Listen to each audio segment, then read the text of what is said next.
Hello friends, I am Chevy. Welcome to my shed. How are you today? How's life in your world? How's things where you are? I hope it's fantastic.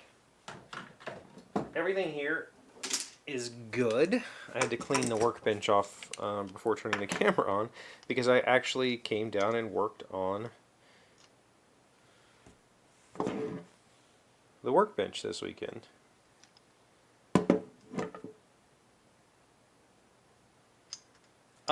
Sorry. How's things? I hope it's all good. It's all good here. I watched a podcast recently, and it made me think of something that it was okay. Talked about the podcast before. I can honestly recommend it to anybody who wants to kind of, it's not necessarily self-help, but it kind of is, or it's at least, let's openly talk about issues, and that is the Blocks podcast with Neil Brennan. Neil Brennan is a comedian who has done some very deep thinky type work, and he now has a podcast where he invites his famous friends to come talk about, things that make them feel alone in this world. It's an excellent podcast, and recently he had on Jay Leno. And Jay said something that I identified with very quickly. I was like, ooh, I can do that. I get that. And it was something that I hadn't really thought about. I mean, I guess I have. It's occurred to me before, but and it was the idea of there being an ability to separate what your body is doing from what your mind is doing. And in his particular context, it was along the lines of writing jokes or telling stories or whatever, doing monologues, whatever it is that Jay did. I think that in my experience, I have felt it the same thing here on this show, but also I think that, piano players, drummers, guitarists, I think there is a moment when you're doing something, when you're practicing something to your fullest ability, that you have reached this thing. And the thing that Jay Leno does, or did, I don't know if he still does, he said he would recite his act. Actually, no, that wasn't what he was doing. He was reciting the Pledge of Allegiance, like literally saying it out loud. And while he was doing that, he was writing something else on pen and paper, like just writing jokes while saying the Pledge of Allegiance. And he said that was a way that he trained, because he doesn't write his set, he doesn't write down his jokes. It was a way for him to kind of plug something in, go with that, while also working on the next bit.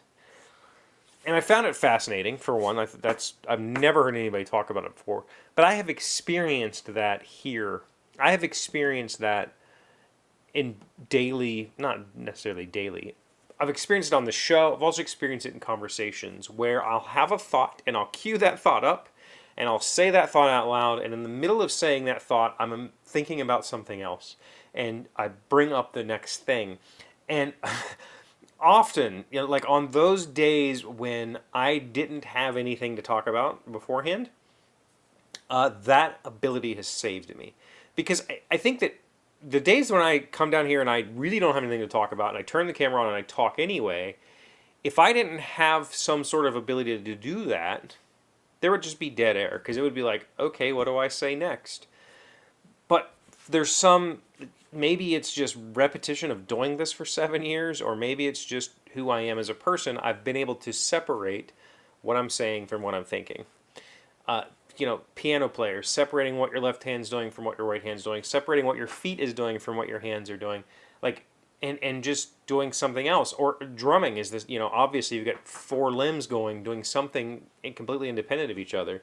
And if you've ever done anything like that, it's also very possible that you're doing all of that while having other thoughts, while thinking about other things, and you're just going through the motions because, we call it muscle memory. I've always wondered, is there any memory, is it muscle memory, or do you just remember the feeling of your muscles? I don't think that your muscles have memory, but I think that your brain can identify that state where you're doing something that's familiar and comfortable, and you can continue to do that thing without putting in additional input, aside from Obviously, like a musician has to know when to change and whatever.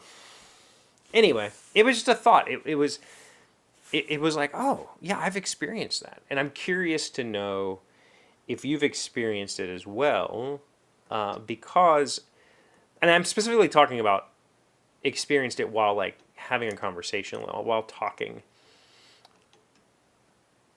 Oftentimes, when I'm having a conversation with my wife, she's telling me something, I'm providing feedback to her, and I'm also queuing up a thought because I'm a very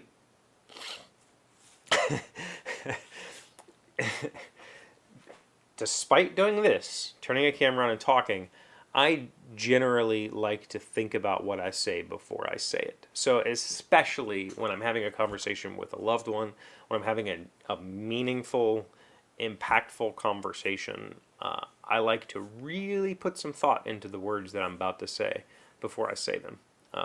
That's important to me because I have to temper myself to some degree in the real world because I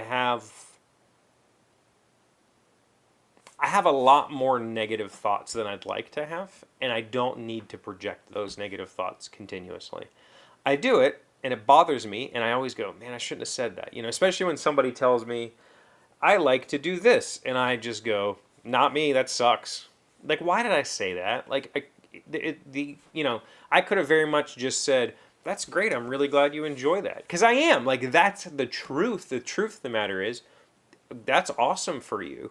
But me, you know, it, I guess the point of that is if I just say that's awesome, that's the end of the conversation. I would rather continue to have the conversation. So you tell me, hey Chevee, I like to do this.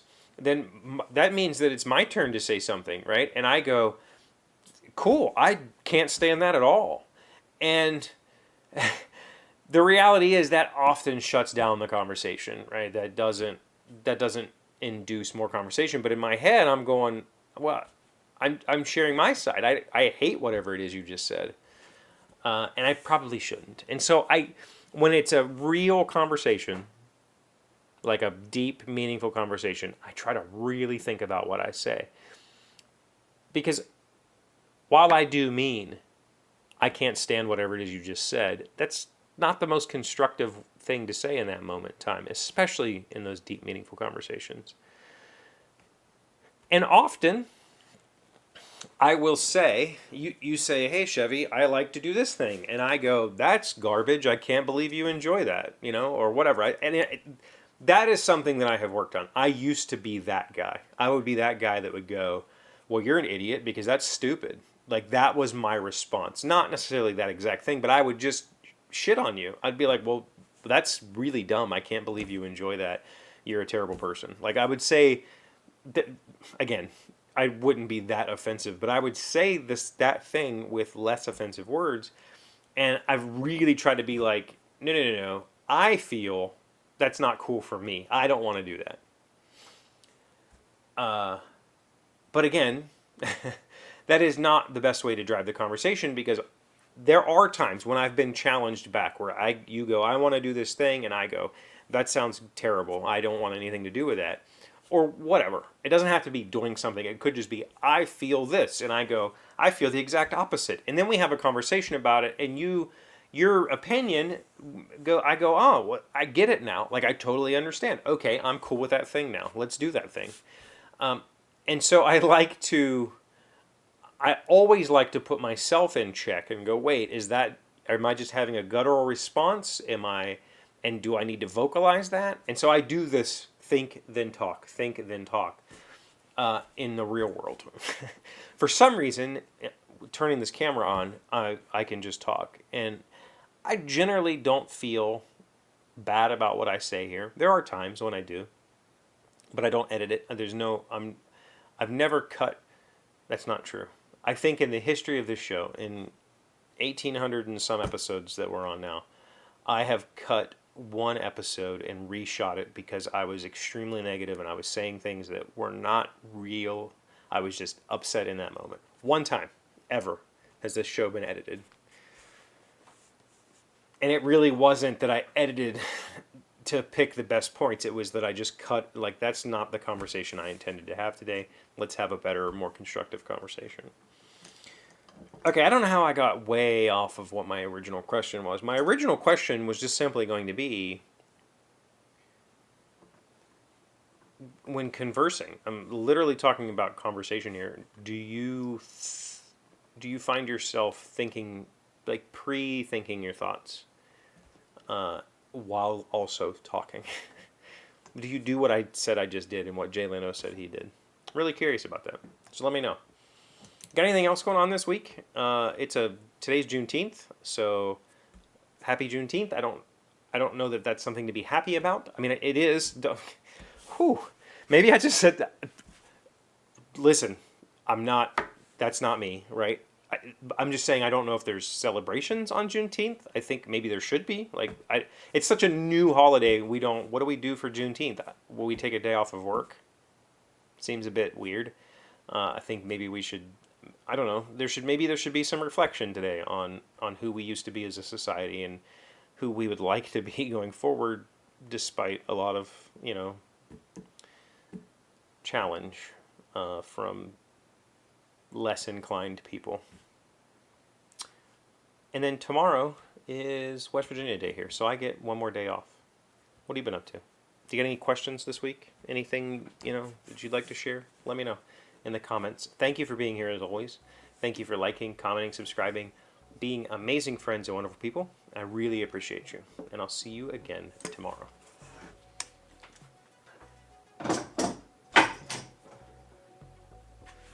Today's word you should notice sounds smart is redoubtable. It is an adjective meaning the quality of being a formidable opponent. Michael's redoubtable nature made him a successful negotiator and trial attorney. Redoubtable. R-E-D-O-U-B-T-A-B-L-E.